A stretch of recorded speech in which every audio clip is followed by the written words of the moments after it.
Hello everyone, welcome to our YouTube channel Diksha's learning lab. और मैं हूं आपकी फॉरेंसिक एजुकेटर दीक्षा शर्मा। आज की क्लास में हम fact 2024 section B chemical sciences का क्वेश्चन पेपर डिस्कस करने वाले हैं। ये हमारा पार्ट 2 है। इसके पहले भी हमने पार्ट 1 में कुछ बहुत important questions section B chemical sciences fact 2024 के क्वेश्चन पेपर से डिस्कस किया है। अगर आपने वो वीडियो नहीं देखी है तो बहुत ज़्यादा ज़रूरी है आपको वो वीडियो देखना, क्योंकि वीडियोस में हमने क्वेश्चंस तो डिस्कस किए हैं, लेकिन उन क्वेश्चंस एंड ऑप्शंस के अराउंड आपके और जो नए क्वेश्चंस 2024 के लिए बन सकते हैं वो भी डिस्कस किए गए हैं। तो आपको वो बहुत ही इम्पॉर्टेंट वीडियो देख ही लेनी है। और अगर आप 2024 एग्ज़ाम की प्रिपरेशन कर रहे हैं तो हमारा rapid preparation class course join करना बिल्कुल भी नहीं भूलना है, क्योंकि ये जो कोर्स है आपको मॉक टेस्ट की फ़ीस में कंप्लीट कोर्स प्रोवाइड हम कर रहे हैं। सेक्शन ए भी इंक्लूडेड है, सेक्शन बी भी इंक्लूडेड है, दोनों ही सेक्शंस आपको अवेलेबल हैं। तो कम से कम टाइम में किस तरीके से आप ज़्यादा से ज़्यादा प्रिपरेशन कर सकते हैं, ज़्यादा इंपॉर्टेंट चीज़ों को कवर कर सकते हैं, ये मदद करेगा हमारा कोर्स आप सभी की। तो आप 2024 के लिए हमारा रैपिड प्रिपरेशन कोर्स ज्वाइन करना बिल्कुल भी मत भूलना। और आज की वीडियो में हम क्वेश्चन नंबर 61 से डिस्कशन शुरू कर रहे हैं, क्योंकि क्वेश्चन नंबर 51 से जो सेक्शन बी है वो शुरू हो गया है। हमने जो प्रीवियस वीडियो है उसमें कुछ इंपॉर्टेंट क्वेश्चन डिस्कस करे हैं। तो चलो डिस्कशन शुरू करते हैं और हमारा जो कोर्स है वो ज्वाइन करना मत भूलना। क्वेश्चन नंबर 61 से शुरू करते हैं। Mass fragments. So M Z का मतलब क्या होता है? Mass and charge ratio. So जो मास फ्रेगमेंट है 303.272 18222 आर कॉमनली ऑब्जर्व्ड इन, ठीक है। सो कोकेन इसका करेक्ट आंसर है, इफेड्रिन, डायामोर्फिन एंड ब्रूफेनोर्फिन, ठीक है। सो इसका करेक्ट आंसर क्या है? कोकेन है। अब ये समझो ये मास फ्रेगमेंट्स किस में बनते हैं, मास फ्रेगमेंट्स कब बनेंगे, कैसे बनेंगे, किस में बनेंगे? तो आपने पढ़ी है मास स्पेक्ट्रोस्कोपी, ठीक है। क्या पढ़ी है? मास स्पेक्ट्रोस्कोपी पढ़ी है। अब ये जो मास स्पेक्ट्रोस्कोपी है ना, ये मास स्पेक्ट्रोस्कोपी में ही मास फ्रेगमेंट्स जेनरेट होते हैं, ठीक है। क्या होते हैं? मास फ्रेगमेंट्स जेनरेट होते हैं। और हम क्या, दो चीज़ें इंपॉर्टेंट होती है मास स्पेक्ट्रोस्कोपी में। एक तो आयोनाइजेशन, सबसे पहले केमिकल सब्सटेंसेस का आयोनाइजेशन होता है। आयोनाइजेशन के बाद मास टू चार्ज रेशियो से ये क्या हो जाते हैं? सेपरेट हो जाते हैं, ठीक है। तो ये दो इंपॉर्टेंट स्टेप्स है। तो जब आप मास स्पेक्ट्रोस्कोपी का एनालिसिस आप जब कोकेन के सैंपल में करोगे तो मास फ्रेगमेंट्स जनरेट होंगे और उनका मास टू चार्ज रेशियो क्या होगा? 303 272 182 22। ये कॉमन चार्जेस होते हैं मास फ्रेगमेंट्स के। इसके अलावा एक और इम्पॉर्टेंट चीज़ है आपको जो याद रखनी है, कि जो मास फ्रेगमेंट्स हम बना रहे हैं या मास स्पेक्ट्रोस्कोपी में जो आयोनाइजेशन वाला मेथड है ये बहुत ज़्यादा इंपॉर्टेंट है। हो सकता है आपको 2024 में ये क्वेश्चन पूछे कि कौन कौन से आयोनाइजेशन मेथड होते हैं मास स्पेक्ट्रोस्कोपी में, कौन कौन से मेथड्स के थ्रू आप आयोनाइजेशन करते हो। तो सबसे पहले आयोनाइजेशन टेक्निक के लिए एक तो होता है इलेक्ट्रॉन आयोनाइजेशन। मैं यहाँ पे लिस्ट बना देती हूँ, ठीक है, ताकि आपको इजी हो जाए। ये आप कहीं पे अपने शॉर्ट नोट्स में लिख लो, कहीं पे भी लिख लो। सबसे पहला क्या है? सबसे पहला इलेक्ट्रॉन आयोनाइजेशन, इलेक्ट्रॉन आयोनाइजेशन, ठीक है। मास स्पेक्ट्रोस्कोपी में इलेक्ट्रॉन आयोनाइजेशन यूज होती है। या तो फिर जो सेकंड मेथड है वो है इलेक्ट्रोस्प्रे आयोनाइजेशन, इलेक्ट्रोस्प्रे आयोनाइजेशन, ठीक है। इलेक्ट्रोस्प्रे आयोनाइजेशन के अलावा एक और टर्म आता है MALDI। MALDI इसका फुल फॉर्म भी आ सकता है, MALDI। Very important, very very important. इसका फुल फॉर्म क्या है? Matrix assisted laser desorption ionisation. यहाँ पे मैं लिख देती हूँ matrix assisted, matrix assisted laser desorption, laser desorption ionisation, ठीक है। अब ठीक है, M stands for matrix, A stands for assisted, L stands for laser, D stands for desorption, I stands for ionization। ये तीन बहुत इंपॉर्टेंट मेथड है ionisation के, किसके लिए? मास स्पेक्ट्रोस्कोपी के लिए, ठीक है। अब हमें ये पता चल चुका है कि जो कोकेन है उसके मास फ्रेगमेंट्स ये कुछ होते हैं। अब बाकी जो और ऑप्शन है उनके मास फ्रेगमेंट्स भी आप एक बार कहीं पे लिख लो। हो सकता है इफेड्रिन का पूछ ले, हो सकता है डायामॉर्फिन का पूछ ले। अच्छा, एक इंपॉर्टेंट चीज और है, ये जो डायामॉर्फिन है ना, ये डायामॉर्फिन दूसरा नाम है हेरोइन का। हेरोइन और डायामॉर्फिन सेम है, ठीक है। आपको ये भी पूछा जा सकता है क्वेश्चन में कि व्हाट इज डायामॉर्फिन, ठीक है। तो डायामॉर्फिन इज नथिंग बट हेरोइन, और इनका मास टू चार्ज रेशियो या मास फ्रेगमेंट्स कैसे बनेंगे, किसी दूसरे कलर से लिखूं, ब्लू से लिख देती हूँ, ठीक है। सो डायामॉर्फिन या हीरोइन का मास टू चार्ज फ्रेगमेंट क्या होता है, 369 पे रेंज करता है, 328 पे रेंज करता है, 201 पे रेंज करेगा, 133 पे रेंज करेगा, ठीक है। इफेड्रिन क्या है, इफेड्रिन भी बहुत इंपॉर्टेंट आपका एक मेडिकेशन है, और ये की स्टिमुलेंट ड्रग है। क्या है, स्टिमुलेंट ड्रग है, मतलब आपके सेंट्रल नर्वस सिस्टम को स्टिम्युलेट करता है एम्फिटामाइन की तरह, सिमिलर टू, ये भी लिख लो, सिमिलर टू एम्फिटामाइन, ठीक है। एम्फिटामाइन के जैसे सिमिलर इफेक्ट्स एफेड्रिन क्रिएट करता है, ठीक है। इसके अलावा के अलावा ब्यूपेनॉर्फिन है, ये एक तरीके का मेडिकेशन है, ठीक है। ये क्या है, एक मेडिसिन है जो ओपियोइड अब्यूज में यूज किया जाता है, ठीक है। इसका मास टू चार्ज रेशियो क्या है, इसका है 386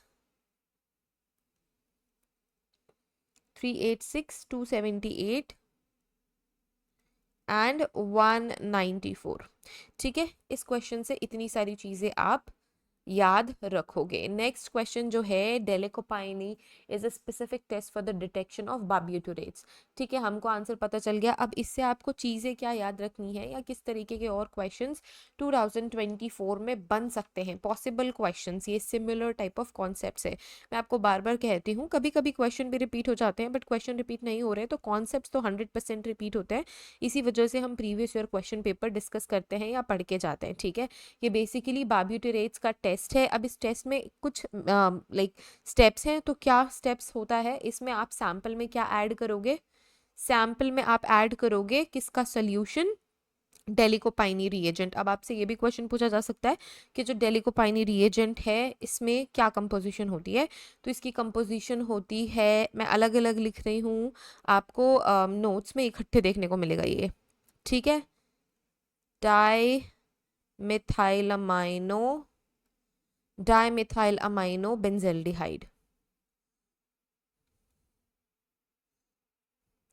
ठीक है। इसका सोल्यूशन ये क्या है, ये आपका रिएजेंट है, दिस इज द रिएजेंट। अब आप इस रिएजेंट को किस में ऐड करोगे, आपके सैंपल में ऐड करोगे। और अगर उस सैंपल में बार्बिट्यूरेट्स, में सिर्फ बार्ब लिख रही हूँ, बार्बिट्यूरेट्स अगर प्रेजेंट है तो वो कौन सा कलर चेंज करेगा, वो कौन सा कलर प्रोड्यूस करेगा, ये पर्पल, पर्पल कलर प्रोड्यूस करेगा, जो कि पॉजिटिव होता है बार्बिट्यूरेट्स के लिए, पॉजिटिव फॉर बार्ब। ये चीज आपको याद रखनी है, ठीक है। नेक्स्ट क्वेश्चन पे मूव करते हैं, क्वेश्चन नंबर 63। क्वेश्चन नंबर 63 आपसे क्या पूछ रहा है, dimercaprol is used in the treatment of poisoning by mercury, lead, cyanide and phosphorus. तो इसका करेक्ट आंसर है लेड। बेसिकली जो डेमिकार्पोरल है ये हैवी मेटल पॉइजनिंग के लिए एज अ ट्रीटमेंट यूज करा जाता है। डेमिकार्पोरल का एक और नाम है जिसको हम शॉर्ट में कहते हैं BAL। इस BAL का फुल फॉर्म क्या है, ब्रिटिश एंटी ल्यूइसाइट, ब्रिटिश एंटी ल्यूइसाइट, ठीक है। सो ये क्या है, एक तरीके का चिलेटिंग एजेंट है। अब ये चिलेटिंग एजेंट क्या होता है, ये चिलेट का फॉर्मेशन करते हैं, ये कॉम्प्लेक्स क्रिएट करते हैं, और ये हम कई सारे ड्रग या पॉइजनिंग में चिलेटिंग एजेंट यूज करते हैं एज अ एंटीडोट, ताकि वो उसके साथ कॉम्प्लेक्स फॉर्म करके उसे नॉन टॉक्सिक फॉर्म्स में कन्वर्ट कर दे, ठीक है। ऐसा ही होता है लेड के साथ भी। ये जो डेमिकार्पोरल है वो लेड के साथ कॉम्प्लेक्स का फॉर्मेशन करता है बॉडी के अंदर, और यूरिन के थ्रू लेड को एलिमिनेट करने की कोशिश करता है, ठीक है। लेड क्या है, एक तरीके का मेटल पॉइजन है, हैवी मेटल पॉइजन है, हैवी मेटल पॉइजनिंग क्रिएट करता है। सो अक्यूट भी हो सकती है हैवी मेटल पॉइजनिंग लेड की, क्रोनिक भी हो सकती है, यूजुअली अक्यूट पॉइजनिंग ही होती है, एंड उसके लिए हम डेमिकार्पोरल यूज करते हैं। Next question, question number 64। Question number 64 भी सिमिलर टाइप ऑफ क्वेश्चन है। Dicobalt acetate is drug of choice in the treatment of poisoning by cyanide, mercury, aluminium phosphide और लेड। तो इसका करेक्ट आंसर क्या है? साइनाइड। देखो साइनाइड पॉइजनिंग में हम डाइकोबाल्ट एसीटेट यूज करते हैं। ये भी एक तरीके का चिलेटिंग एजेंट है। कैसा है? चिलेटिंग एजेंट है। और ये किसके साथ? साइनाइड के साथ क्या बनाता है? कॉम्प्लेक्स क्रिएट करता है। बेसिकली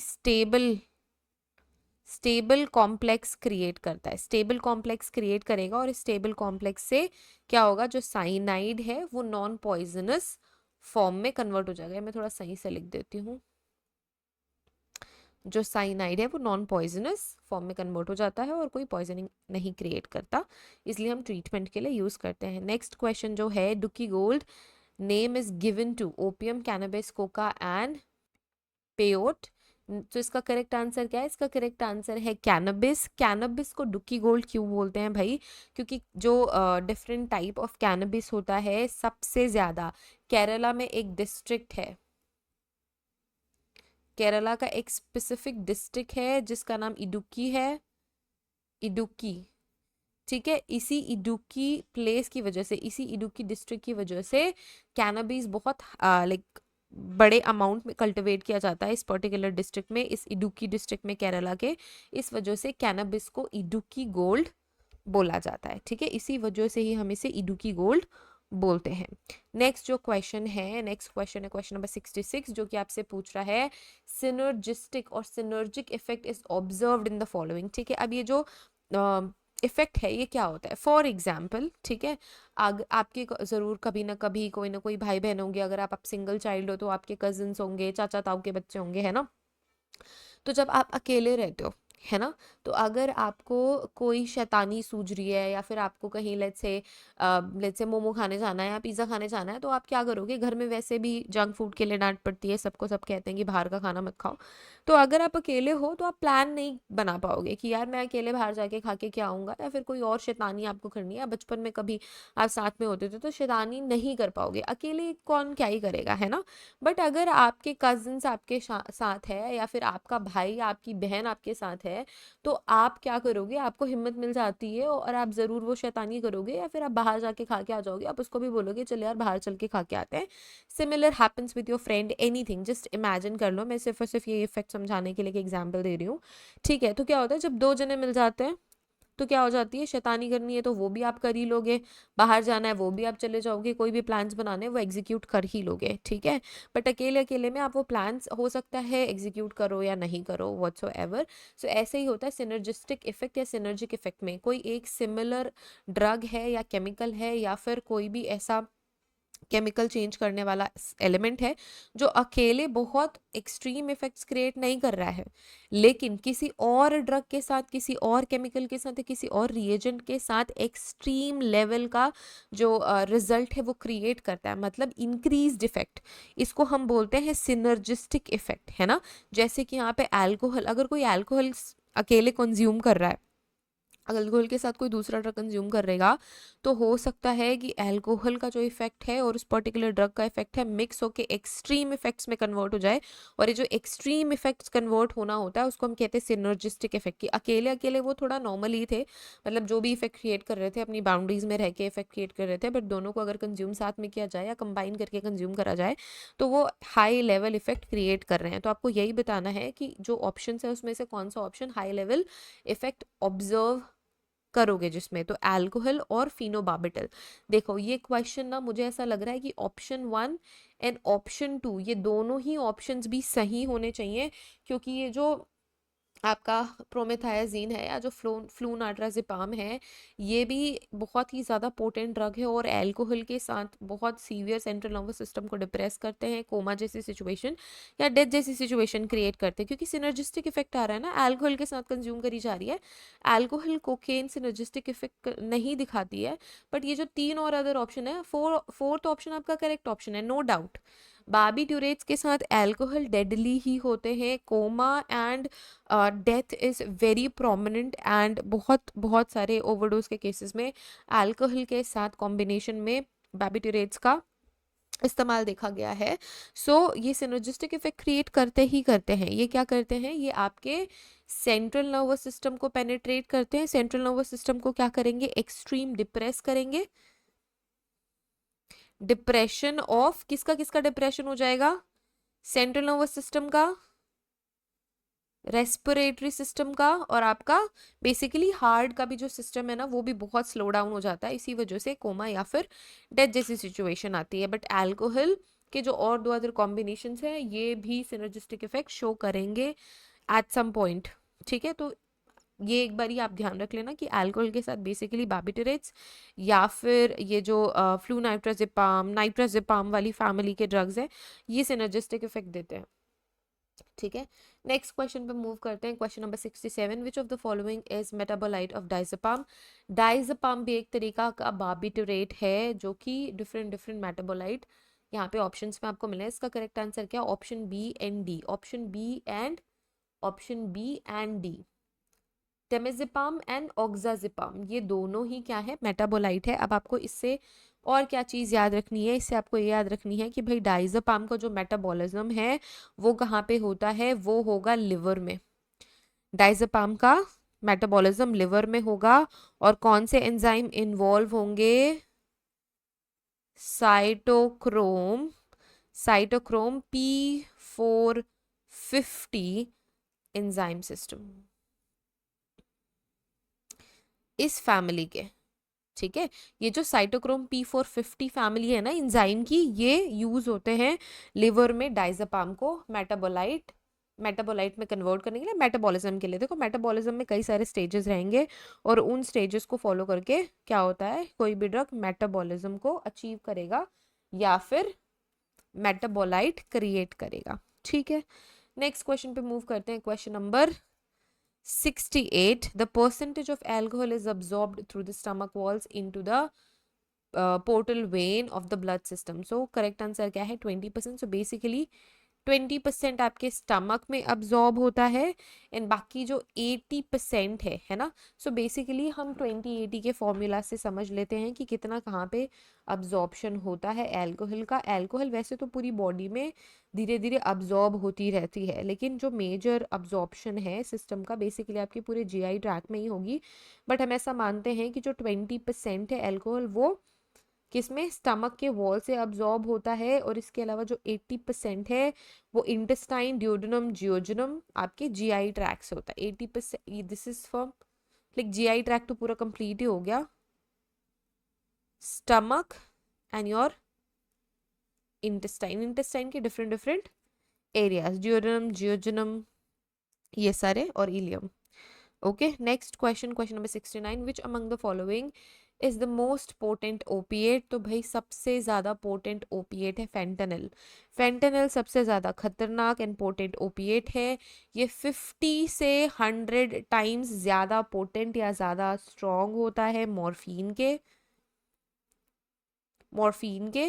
और मॉर्फिन ही कई गुना ज्यादा स्ट्रॉन्ग होता है या पोटेंट होता है किसके, अदर ओपियोइड्स के। ठीक है, ये बेसिकली पेन मैनेजमेंट के लिए यूज मेडिसिनली किए जाते हैं और अब्यूज तो ऑफ कोर्स जो अब्यूजर्स हैं वो करते ही करते हैं।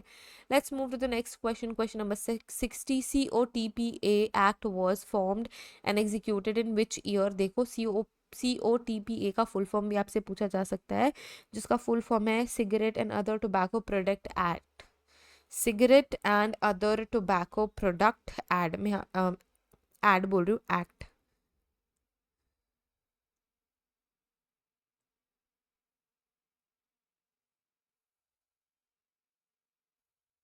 And other tobacco products act, ये 2003 में क्या हुआ था, फ्रेम करा गया था, एग्जीक्यूट करा गया था। बेसिकली ये एक्ट क्या करता है, ये रेगुलेट करता है टोबैको प्रोडक्ट्स के सेल्स को, डिस्ट्रीब्यूशन को एंड एडवर्टीजमेंट को। ठीक है, तो ये कुछ इंपॉर्टेंट क्वेश्चंस थे। इन क्वेश्चंस के अराउंड कुछ इंपॉर्टेंट डिस्कशंस जिससे अभी 2024 में क्वेश्चंस बन सकते हैं आप सभी के लिए। सो हमने 10 क्वेश्चंस फर्दर डिस्कस कर लिए हैं। In the next video we will cover further 10 questions, क्योंकि एक वीडियो में अगर हम सारी चीज़ें डिस्कस करेंगे तो it will be very heavy for you all. इसी वजह से हम छोटे छोटे वीडियोस में क्विकली ये सारी चीज़ें कवर कर रहे हैं। आप ऐसे में ज़्यादा इन्फॉर्मेशन रिटेन कर पाओगे, क्योंकि अगर हम सिर्फ MCQs एंड आंसर कीज ही देख रहे होते तो हम एक ही गो में सारा कुछ पढ़ लेते। और आप आंसर्स तो स्क्रीन में वैसे भी देख सकते हो, आपके आंसर की क्वेश्चन पेपर के साथ ही आपको मिली हुई है, तो इट डजेंट मैटर, आंसर आपको ऑलरेडी पता है, लेकिन उससे रिलेटेड और भी कई सारी छोटी छोटी इन्फॉर्मेशन है रिलेटेड टू दैट क्वेश्चन जो आपको ध्यान में रखनी ज़रूरी होती है, जो हमने डिस्कस कर ली। Don't forget to join our rapid preparation classes everyone, it's very amazing. MCQs लगा लो, टॉपिक वाइज टेस्ट, आपको इंपॉर्टेंट MCQs मिल जाएंगे, जो चीज़ें इंपॉर्टेंट हैं उस टॉपिक से जो पढ़नी ही पढ़नी है, जहाँ से MCQs बन सकते हैं, वो सारी चीज़ें अवेलेबल है हमारे course में. So don't forget to join the course. Thank you so much everyone for watching this video. Have a great day ahead. Take care of yourselves and see you guys in the next video. Till then, take care. Bye bye.